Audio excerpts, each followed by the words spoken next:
Dear students, Assalamu alaikum. Today being 9th of July, class 12th, subject mathematics. Dear students, today's topic is properties of determinants. In last section, we learned how to evaluate a determinant and how to find the value of determinant. In this section, we will study some properties of the determinants. So first property of the determinant is that the value of the determinant remains unchanged if its rows and columns are interchanged. Dear students, first property is that अगर हम किसी भी determinant के रोज or columns को interchange करेंगे तो value of जो determinant है वो सेम रहता है, वो अनचेंज रहता है, वो तब्दील नहीं हो जाता है.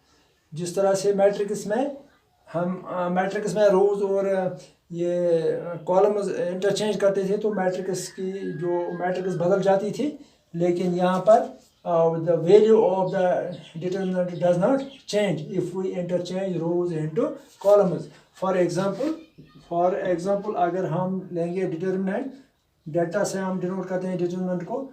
अगर हम डिटर्मिनेंट लेंगे कोई 1, 2, 3, we will talk only determinants of order 3 by 3. 4, 5, 6, 7, 8, 9. चलो ये मानते हैं डिटर्मिनेंट 3 by 3 डिटर्मिनेंट.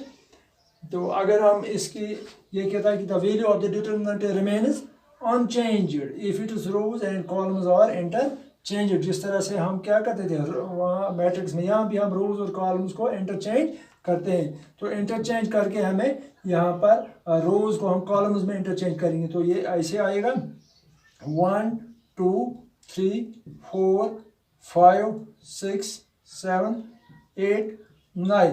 तो हमने रोज को इंटरचेंज किया कॉलम्स में, तो इसका वैल्यू जो आएगा वो सेम इसका वैल्यू भी आएगा. जो वैल्यू इस डिटर्मिनेंट का आएगा एक्सपेंड करके वही वैल्यू इस डिटर्मिनेंट का भी आएगा जब हमने रोज को इंटरचेंज किया. तो इसमें हमने रोज को इंटरचेंज किया कॉलम्स में हमने इसको इंटरचेंज किया, आर आई को किया इंटरचेंज सी आई में. तो इस तरह से वैल्यू ऑफ डिटर्मिनेंट अनचेंज रहता है, वैल्यू रिमेन्स अनचेंज्ड और सेम वैल्यू. जो यहाँ पर वैल्यू निकलेगा वही वैल्यू यहाँ पर भी निकलेगा. तो ये प्रॉपर्टी फर्स्ट, अगर इसको हम एक्सपेंड करेंगे, इसको भी एक्सपेंड करेंगे इंटरचेंज करके, तो वैल्यू सेम रहेगा. ये प्रॉपर्टी नंबर 1 है. Property number second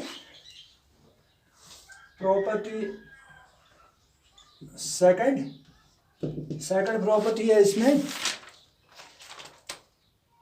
if any two rows or columns of a determinant are interchanged, if any two rows or columns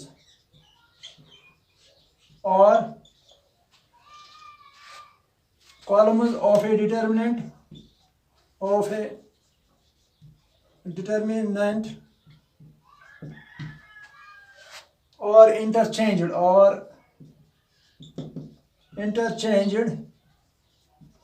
or interchanged, then the sign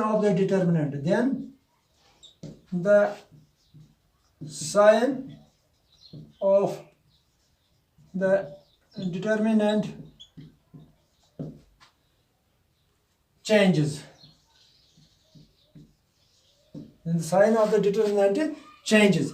यानी अगर हमारे पास कोई डिटर्मिनेंट है, ये डिटर्मिनेंट है हमारा, कोई भी डिटर्मिनेंट दीजिए, यही डिटर्मिनेंट जो हमने पहले या कोई और डिटर्मिनेंट 1, 3, 2, 3, 4, 5, 6, 7, ये डिटर्मिनेंट है कोई. अगर इसमें क्या करेंगे हम, if any two rows or columns of a determinant और इंटरचेंज्ड, अगर हम दो रोज को इंटरचेंज करेंगे या दो कॉलम्स को इंटरचेंज करेंगे तो डिटर्मिनेंट का वैल्यू जो निकलेगा वो माइनस निकलेगा. अगर प्लस ये इसका चेंज हो जाएगा, sign of the determinant will change. For example अगर हम यहाँ इसमें इंटरचेंज करेंगे रो 1 और रो 3, तो हम लिखेंगे ये रो, यहाँ पर रो 3 को रो 1 की जगह लिखेंगे 5 6 7 और 2 3 4 1 1 3। तो इसका जो वैल्यू है वो ये माइनस टाइम्स डिटर्मिनेंट, इसका वैल्यू इस डिटर्मिनेंट, अगर यहाँ इसका डिटर्मिनेंट जो हम निकालेंगे तो इसका वैल्यू जो नेगेटिव में आएगा, इसका साइन चेंज हो जाएगा। If we interchange any two rows or any two columns, यहाँ पर हमने दो रोज रो 1 और रो 3 को इंटरचेंज किया, रो 1 और रो 3 को इंटरचेंज किया, तो इन दो, जब अगर हम दो कॉलम्स को भी इंटरचेंज कर सकते हैं तब इसका साइन जो चेंज हो जाएगा, डिटरमिनेंट का साइन चेंज हो जाएगा। तो this was property second. Now third property is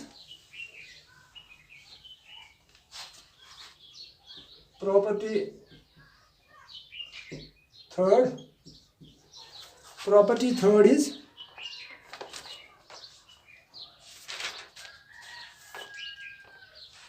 if any two rows or columns of a determinant are identical, if any two rows or columns of a determinant और identical, अगर ये identical होंगे, same होंगे, identical होंगी, तो तब क्या होगा, then the value of determinant is equal to 0. Determinant value of determinant will be 0.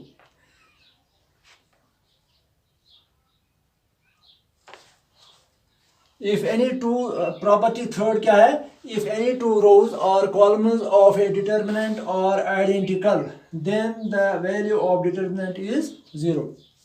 Identical आप समझते हैं कि identical का माने क्या है, same, एक जैसे। For example, अगर हम एक डिटर्मिनेंट लेंगे, कोई भी डिटर्मिनेंट लीजिए आप, 3 4 5 2 2 1, तो यहाँ पर हम लेंगे 3 4 5, तो यहाँ पर टू रोज आर आइडेंटिकल, यहाँ ये रो 1 है, ये रो 2 है, रो 3 है, ये रो 2 है, this is row 1, this is row 2, this is row 3। तो डिटरमिन ये प्रॉपर्टी थर्ड है कि if any two rows or any two columns are identical, then the value of the determinant is 0। तो इसका वैल्यू अगर हम इसको एक्सपेंड करेंगे बाय एनी रो और by any column, we will get its value equal to 0।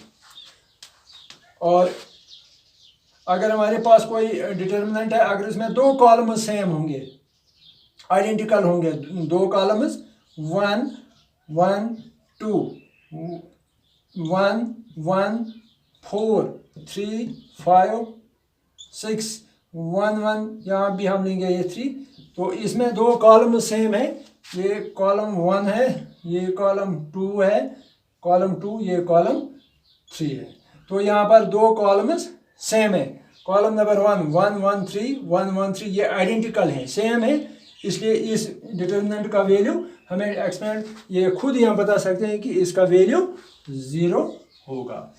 That is third property, if any two rows or columns of a determinant are identical or same, then the value of the determinant is 0। तो उस सूरत में value determinant का value 0 के बराबर होता है। तो this was property third. Now property fourth property,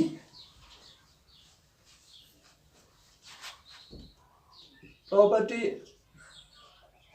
number 4. Property 4 is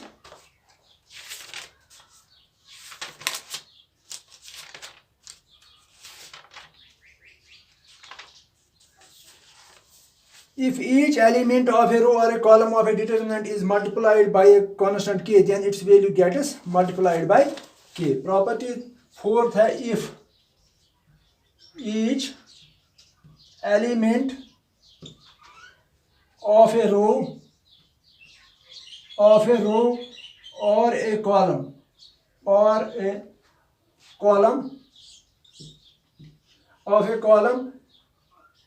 of a determinant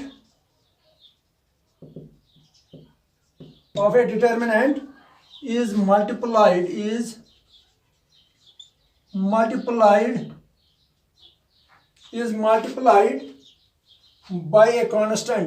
by a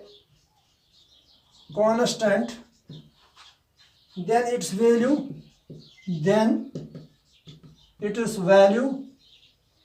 gets multiplied by that constant,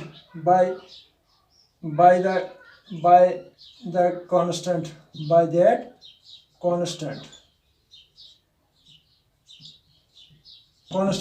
अगर हम कांस्टेंट यहाँ पर k लेंगे तो that will be then the value of the determinant value gets multiplied by that constant, that is by k से उसको भी multiply हो जाए. If each element of a रो, अगर किसी भी डिटर्मिनेंट के रो या कॉलम को हम किसी कांस्टेंट से मल्टीप्लाई करेंगे, each element of any row or any column is multiplied by a constant say k, then its value gets multiplied by that constant k. For example, अगर हम लेंगे एक डिटर्मिनेंट लेंगे, हम डिटर्मिनेंट को हम डेल्टा से भी डिनोट करते हैं या ऐसे भी डिनोट करते हैं. चलो इससे आप ज़्यादा फेमिलियर हैं. डिटर्मिनेंट ऑफ ए हम लेंगे यहाँ पर 1 2 3 4 5 6 7 8 9. Square determinant of a square matrix 3 by 3, mostly we take 3 by 3 determinant of 3 by 3 matrix. तो अगर हम किसी भी रो के हर एलिमेंट या किसी भी कॉलम के हर एलिमेंट को किसी भी कांस्टेंट से मल्टीप्लाई करेंगे तो उसके वैल्यू को उस कांस्टेंट से मल्टीप्लाई हो जाए, उसके बराबर होगा. फॉर एग्जांपल, अगर हम यहाँ पर इस रो को हम k से मल्टीप्लाई करेंगे, k into k1 into k2 into k3 और 4 5 6 ये ऐसे ही रहेंगे एज इट इज 7 8 9. तो इसका ये हमने k को इसको हम मल्टीप्लाई करते हैं, k into 2 it is k into 3 it is k into 1. k से फॉर हमने k से इसको मल्टीप्लाई किया तो इसका वैल्यू जो आएगा k हम यहाँ कॉमन लेंगे, बाहर लेंगे तो k into this determinant that is 1 2 3 4 5 6 7 8 9. या इसको ऐसे भी, और हम इसको ऐसे भी डिनोट करेंगे. अगर हमारे पास डिटर्मिनेंट है a, हम लेंगे यहाँ पर यही डिटर्मिनेंट. चलो इसको हम 5 से मल्टीप्लाई करते हैं. 5 10 15 और यहाँ पर 4 5 6 7 8 और 9. हमने क्या किया, इसको हमने each element of row first is multiplied by 5. तो इसका मतलब है ये जो प्रॉपर्टी है, if each element of a row और a column of a determinant is multiplied by a constant then its value gets multiplied by that constant. तो इसका वैल्यू जो आएगा, इसका वैल्यू जो निकलेगा उसको हम 5 into determinant of A, 5 into जो वैल्यू डिटर्मिनेंट का आएगा, इसका डिटर्मिनेंट का जो वैल्यू आएगा वो 5 टाइम डिटर्मिनेंट ऑफ ए होगा. यानी इस डिटर्मिनेंट का वैल्यू जो आएगा उसको 5 से यहाँ मल्टीप्लाई होगा, 5 इंटू दिस। या इसको यूँ भी हम कह सकते हैं कि अगर किसी भी इस रो में या कॉलम में कोई एलिमेंट हम कॉमन लेंगे तो वो उसको मल्टीप्लाई हो जाता है। इसमें से अगर हम 5 कॉमन लेंगे, ये 5 1 5 2 5 हम इसमें कॉमन भी ले सकते हैं, ऐसे लिख सकते हैं 1 2 3 और 4 5 6 7 8 9। तो दिस इज 5 इंटू, ये डिटर्मिनेंट यही है जो यहाँ पर है 1 2 3 4 5 6 7 8 9, 1 2 3 4 5 6 7 8 9। तो ये डिटर्मिनेंट ऑफ ए है। तो इस तरह से आप समझ गए होंगे कि अगर हम किसी भी डिटर्मिनेंट के किसी रो के हर एलिमेंट को किसी कांस्टेंट से मल्टीप्लाई करते हैं तो वही वो उसका वैल्यू जो डिटर्मिनेंट का होता है वो उस कांस्टेंट से मल्टीप्लाई होता है। तो ये थी property number 4। Now property number 5 is property number 5, fifth property of determinants, that is if some or all elements of a row or a column of a determinant are expressed as sum of 2। ये property ऐसी है, if some और all elements of a row और a column of a determinant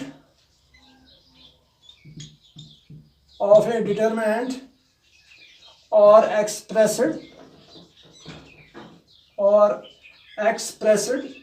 as sum of two or more terms,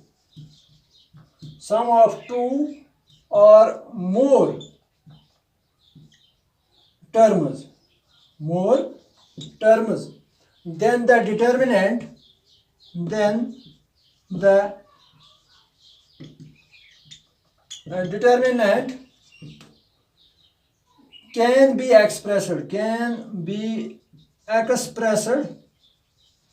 be expressed as sum of two or more determinants।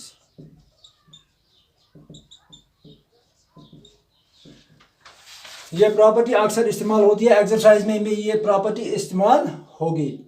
is an important property if some or all elements of a row or a column of a determinant are expressed as sum of two or more terms, then the determinant can be expressed as sum of two or more determinants। For example, ये इस तरह है, ये एक ऐसी आपको हम मिसाल देते हैं। अगर ये डिटर्मिनेंट है हमारा, कोई भी determinant, it is if we will take it as a1 plus lambda, a2 plus lambda, a3 plus lambda, ऐसी हमारी एक मैट्रिक्स है। और यहाँ पर हमने रो को, एक ही रो को हमने ऐड किया। इफ सम और all elements of a row, some elements और all the elements of a row और ए कॉलम, रो या कॉलम, और expressed as sum of two और मोर टर्म्स, यहाँ दो टर्म्स हैं, ये a1 plus lambda, a2 plus lambda, a3 plus lambda. इसी तरह से दूसरा रो हम लेंगे b1 b2 b3 और तीसरा रो c1 c2 c3। तो इसको हम कैसे एक्सप्रेस कर सकते हैं? Then the determinant can be expressed as sum of two और मोर डिटर्मिनेंट्स। तो इसको ऐसे हम ब्रेक कर सकते हैं, इसको हम ब्रेक कर सकते हैं, तोड़ सकते हैं ऐसे, a1 a2 a3 b1 b2 b3 determinant c1 c2 c3 plus एक और डिटर्मिनेंट लिख सकते हैं हम, ये वाला लेमड़ा, ये लेमड़ा वाला डिटर्मिनेंट। अगर इसको हम लिखेंगे लेमड़ा 1, यहाँ लेमड़ा 2 और lambda 3। A1 plus lambda 1, A2 plus lambda 2, A3 plus lambda 3। तो इसको हम लिखेंगे तोड़ करके A1 B1 C1, A2 B2 C2, A3 B3 C3। तो अलग डिटर्मिनेंट हम दूसरा लिख सकते हैं इसमें लेमड़ा 1 लेमड़ा 2 लेमड़ा 3। इसका पहला रो जो दूसरा आएगा तो दूसरा रो यही रहेगा जो है B1 B2 B3 C1 C2 C3। तो इसको तोड़ करके हम लिख सकते हैं। अगर इस तरीके का दो टर्म, अगर यहाँ पर 3 टर्म्स होंगे तो 3 डिटर्मिनेंट बन जाएंगे। अगर यहाँ पर 4 टर्म्स होंगे, फॉर एग्जांपल यहाँ होगा A1 plus lambda 1 plus lambda 2 plus lambda 3। इसी तरह से यहाँ होगा A2 plus lambda 2 plus lambda 3 plus lambda, इसी तरह से होगा। तो हम उसको इतने बार तोड़ सकते हैं। तो यहाँ पर A1 plus lambda 1, A2 plus lambda 2, A3 plus lambda, इसको हमने तोड़ दिया, इसको हमने ऐसे रख दिया A1 A2 A3, यहाँ ये दो ऐसे ही हैं B1 B2 B3 C1 C2 C3 plus next determinant, दूसरा डिटर्मिनेंट बनेगा lambda 1 lambda 2 lambda 3। First row और सेकंड रो यही है B1 B2 B3 और third row C1 C2 C3। तो इस तरह से हम इसका वैल्यू निकाल सकते हैं। ये वैल्यू प्लस ये वैल्यू ये बराबर होगा इस वैल्यू। इसको हम तोड़ करके लिख सकते हैं। तो दिस वाज प्रॉपर्टी। तो ये हम कॉलम में भी अगर होगा, कहीं पर कॉलम में भी अगर होगा ऐसे, तो कॉलम को भी हम तोड़ सकते हैं, ब्रेक कर सकते हैं। तो this was property number. They will be more clear when we do the exercise and questions of the exercise. और एक और प्रॉपर्टी है इसमें,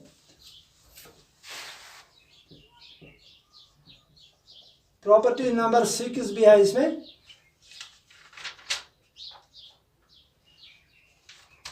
प्रॉपर्टी नंबर 6 है इफ वी, तो ये बहुत लंबी चौड़ी प्रॉपर्टी है, इतना तो हम लिख नहीं पाएंगे।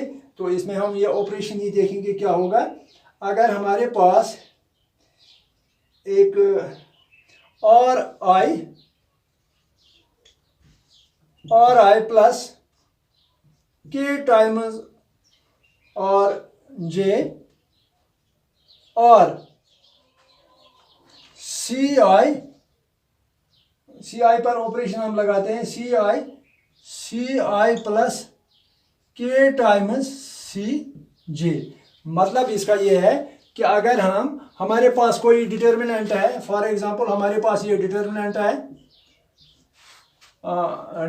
है 1 1 2 3 4 5 6 7 8 9।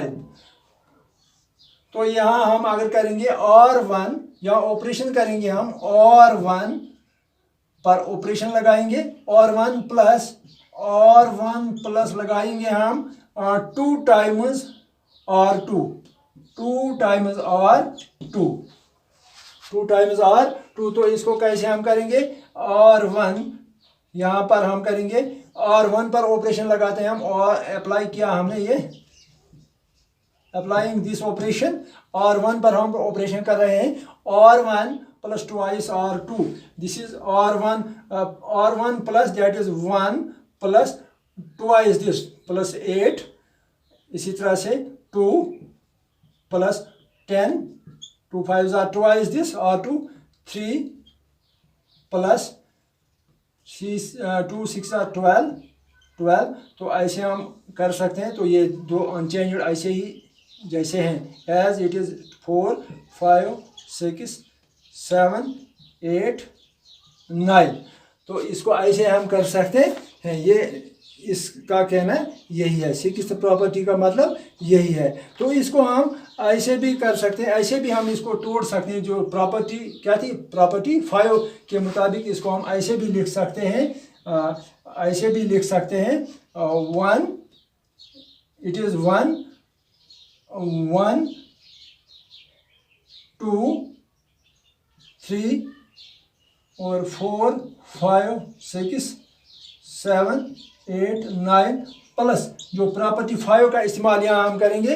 तो यहाँ पर क्या और एक प्रॉपर्टी ये होगी 8 10 और 12। ये एक और डिटर्मिनेंट होगा, इसको तोड़ कर लिखेंगे हम। तो यहाँ पर ये होगा 4 5 6 और 7 8 9।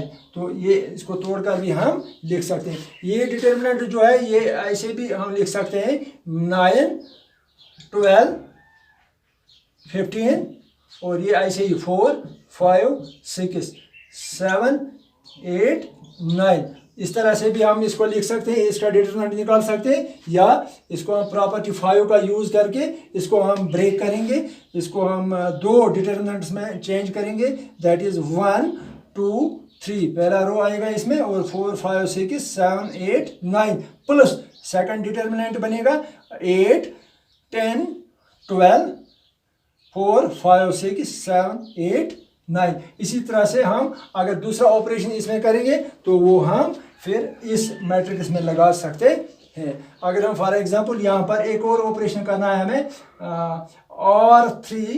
R3 प्लस ट्वाइस R1 करेंगे हम, R3 पर हम ऑपरेशन लगाएंगे R3 पर, तो हम यहाँ पर ही एक ही जगह ये दो ऑपरेशंस नहीं लगा सकते। We can not apply two operations at the same time, but first we apply this operation, we get this matrix, this determinant, and then we can apply this operation. For example हमने यहाँ किया R3, तो ये आ जाएगा इस पर अगर हम ये ऑपरेशन लगाएंगे R3 plus twice R1 twice R1,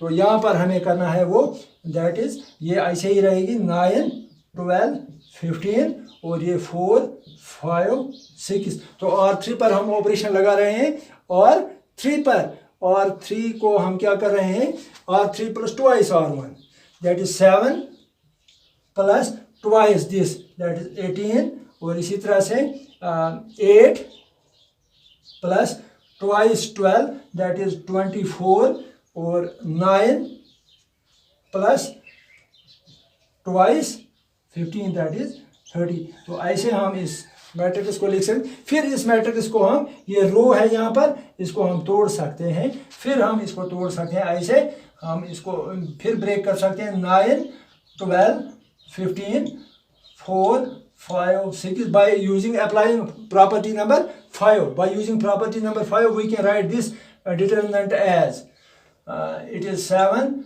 8 और 9 प्लस कर सकते हैं हम यहाँ पर, एक और डिटरमिनेंट बन सकेगा यहाँ पर 9 12 15 और यहाँ पर 4 5 6 और जो थर्ड रो आएगा इस वक्त 18 24 और 30। तो इस तरह से हम इस डिटरमिनेंट का वैल्यू निकालेंगे बाय रो 1 और रो 2 और रो 3 और कॉलम 1 और कॉलम 2। इसी तरह से इसको एक्सपेंड करेंगे तो वो वैल्यू हमें इसके बराबर होगा। तो यहाँ पर ये ऑपरेशंस हमें अप्लाई करने पड़ते हैं। तो एट ए टाइम हम ये ऑपरेशंस अप्लाई नहीं कर सकते हैं, पहले एक ऑपरेशन अप्लाई कर सकते हैं, फिर बाद में ये रो जब चेंज होगा तो तब इस पर हम दूसरा ऑपरेशन लगा सकते हैं। इस तरह से ये प्रॉपर्टीज ख़त्म हो गई। तो अब टाइम ख़त्म हो गया है। अब हम दूसरे वीडियो में एक्सरसाइज 4.2 में ये प्रॉपर्टीज इस्तेमाल करेंगे। खुदा हाफिज़।